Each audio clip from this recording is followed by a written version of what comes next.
Madaling araw guys ng June 2. Nandito ako sa lobby ng staycation at pabalik na ng Japan.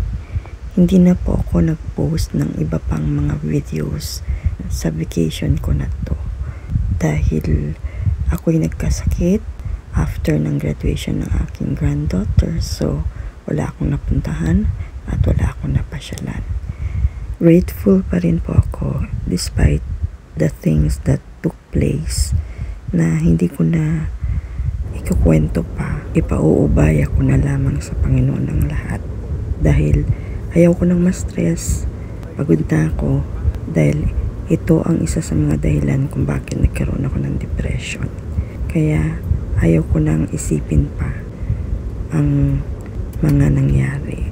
Kung kaya eto, umuwi akong may sakit at medyo matindi ang trangkasong dumapo sa akin na to nung mga panahon na yun.